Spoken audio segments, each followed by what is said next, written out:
Hello everyone, I'm here with Jeremy Crawford and we are going to be talking about some really cool new things with the Druid and also the Circle of the Moon, and especially wild shape. So I think people will be very happy. There is a lot to explore in the forest that is the Druid. Yes. One of the biggest things for people to play with, ponder, test, discuss, and that is the new form of wild shape. Wild shape in the version of the Druid in this Unearthed Arcana now is available at first level. We view it as iconic to the Druid. Right. Previously, the Druid at first level got simply, the usual array of proficiencies and spellcasting and the Druidic language. Right. We felt the starting step for the Druid needed a little more oomph and needed that iconic piece of the class, wild shape. So it's not only now at first level, but it is now a part of a feature called Channel Nature. And Channel Nature is the Druid's answer to the Cleric and Paladin's Channel Divinity. The three of them are in a class group together. They are the priests. They are the classes that are drawing on the sort of divine and primal forces of the cosmos. And the main way that the Druid can use Channel Nature to begin with is wild shape. But the Druid is going to get more ways to use Channel Nature at higher levels. So before I delve into all the neat ins and outs of wild shape, real quick, some of the other things that people are going to see in the Druid is that at second level, returning from Tasha's Cauldron of Everything, where we introduced the ability to, previously it was called using one of your wild shape uses to summon a familiar. Right. That's now a Channel Nature use that you can use. And also you gain later the ability to use Channel Nature to summon up healing spectral flowers that can heal one or more people.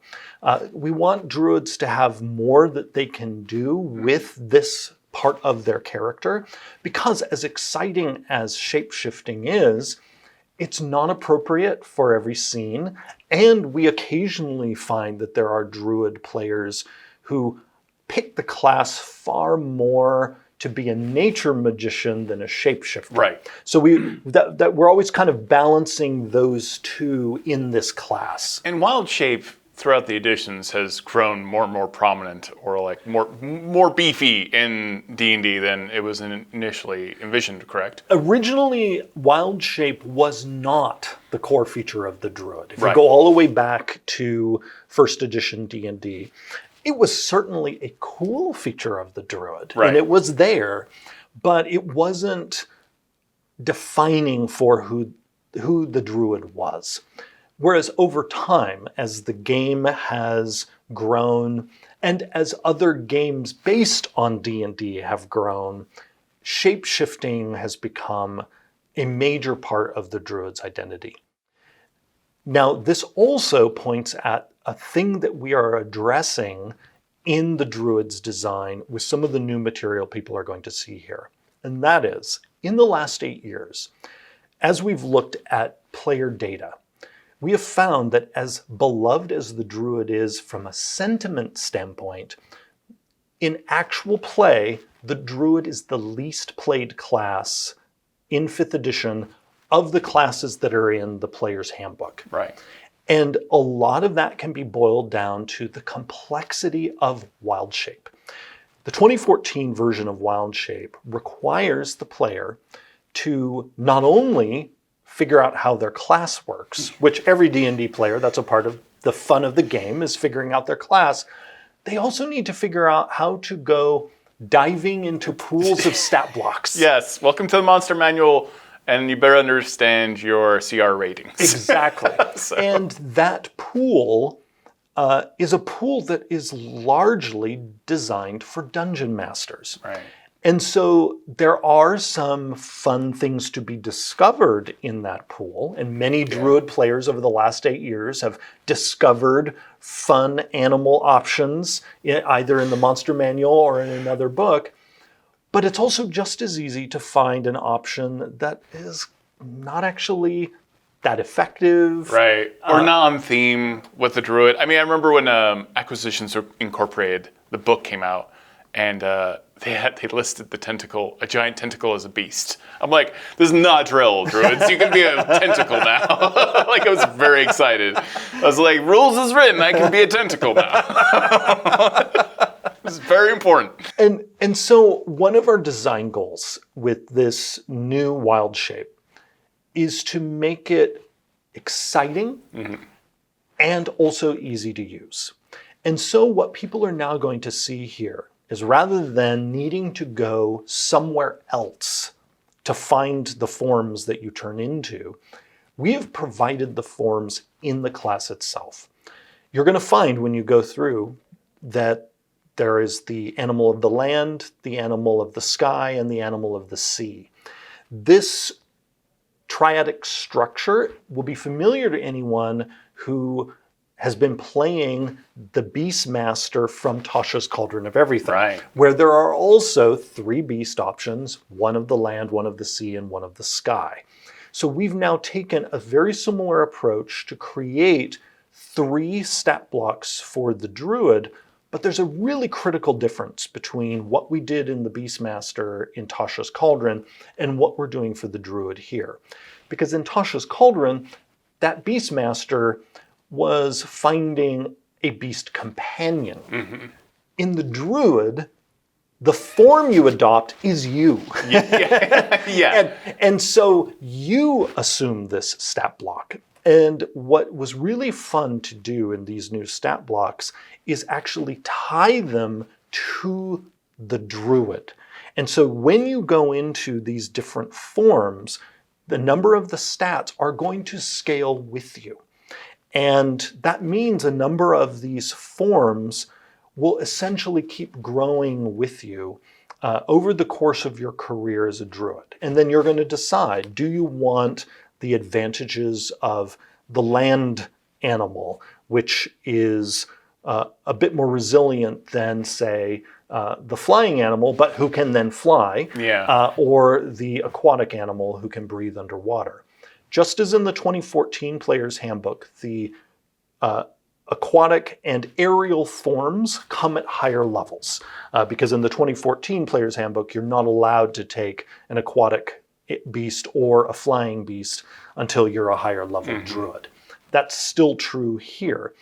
The difference is now the stat block that you adopt, even at first level, already is going to have some of you as a Druid in it. Your wisdom score, for instance, is going to determine a number of that form's stats. You also get to decide what exactly the type of animal is. You decide, are you appearing as a bear? Are you appearing as a panther, a velociraptor, or something else? You also, as you level up in this class, are going to find ways that you can enhance your wild shape. At higher levels, you're going to gain the ability to become tiny for a limited amount of time. Oh, awesome. You also are going to, at higher levels, gain the ability to alternate between your normal form and your wild shape form without expending uses of wild shape. So if you're a Druid player and you've ever wanted to be able to sort of fly in as a bird, pop into your humanoid form just for a moment, and then pop back into a bird without having to use an additional use of wild shape. Well, in this new version of the class at high level, you will gain that ability to alternate. You also, when you reach 5th level, and this is for all Druids, not just Circle of the Moon, you will unlock some power-ups in even your base animal form. You will unlock the multi-attack of the animal of the land. You will be able to access climb speed so that you can crawl all over walls.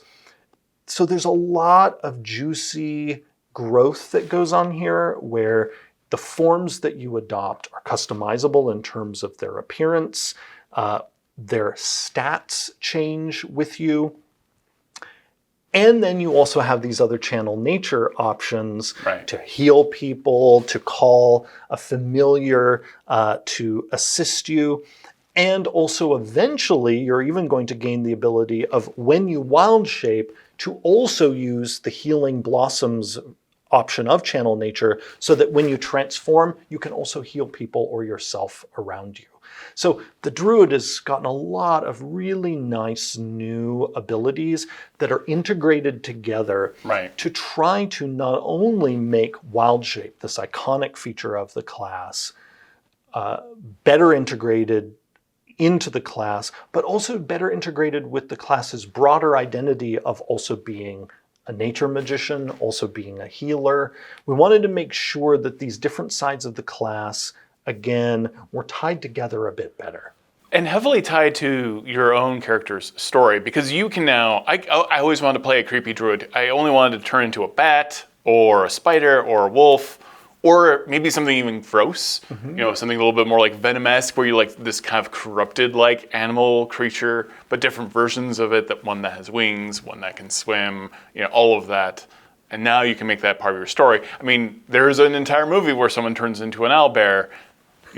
You can look like an owlbear now. Absolutely, because we even put into this new version that your form can be a hybrid form that has characteristics of different animals, like an owl and a bear. Because we also have seen over the years exactly what you just described. There are druid players who want to shapeshift, but they have one thing they want to shapeshift into. Right. They want to be a bear, or they want to be a squirrel, and maybe once in a while something else, and don't want to feel like they have to choose a form because it happens to have an enticing stat block. Instead, now you have stat blocks tailor-made for you as a druid, and you decide what the creature looks like. So we've got pretty beefy wild shape on top of everything else, but now we also have the Circle of the Moon, which I expect is going to up the ante a bit. So Circle of the Moon, we are presenting here as an iconic subclass for the Druid, because it's all about wild shape. And there is several things that people will be familiar with, and this is the pattern that has been the case in this playtest. Like, old friends return from the designs, and then potential new friends show up. So an example of old friends who return: Circle of the Moon Druids can pop into their wild shape form as a bonus action, just like before. They before could spend a spell slot to heal themselves. We have decided to amp that up a little bit. Circle of the Moon Druids can now instead, while in their wild shape form, cast abjuration spells that they have prepared. Yeah. So people have noticed in the playtest that we've been changing healing spells almost entirely across the board into abjuration spells. So before, yes, the Circle of the Moon Druid could do this sort of generalized healing by burning a spell slot. Well, now you can spend that spell slot on an actual spell to heal yourself, or use some other protective magic that you might have prepared while you're in wild shape. We've also done something that I'm very curious to see how people are going to receive it. We no longer have the ability to turn into the elementals from the monster manual. Okay. We know that's going to be a painful, painful loss for some people. Yeah. We did this because we wanted to integrate the subclass with itself better. We wanted it to be much more about, this is the subclass that is all about beefing up wild shape itself. And so now what we've done is, rather than assuming one of those elemental forms from the monster manual, instead you confer elemental powers to your animal forms. So instead of becoming a fire elemental, you could become a fiery wolf. Right. Instead of becoming an air elemental, you could become an owl that has thunder or lightning bristling around it. And when you make this choice, you gain resistance to a damage type that you select. And then later, you're also going to be able to deal with your attacks in any of your wild shape forms deal that damage type with it. So if you're the fiery wolf, you can then eventually be dealing fire damage along with the other damage that you're doing with your bestial strike. And so, again, this is all about integrating it with itself a bit better so that you don't have sort of this tangent option, but instead an option that beefs up your core option.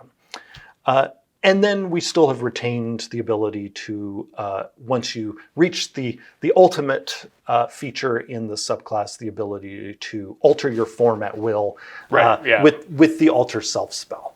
So this can be like very pleasant and elemental and kind of fae focused, or it could be the John Carpenter's The Thing. Like whatever you want to do, you can do it. Yes. Yeah, I'm very excited for this. Plus, like if you want to turn into a phoenix, you're turning into a bird that's on fire. Like so you can add whatever flavor you want. That again, like you're a phoenix. Yeah. Or you're a thunder wolf. Like that's what we're aiming for with this evolution of the Circle of the Moon. And on top of it all, you're also going to be able to use unarmed strikes as a bonus action. So we might have overtuned it. It's pretty tanky.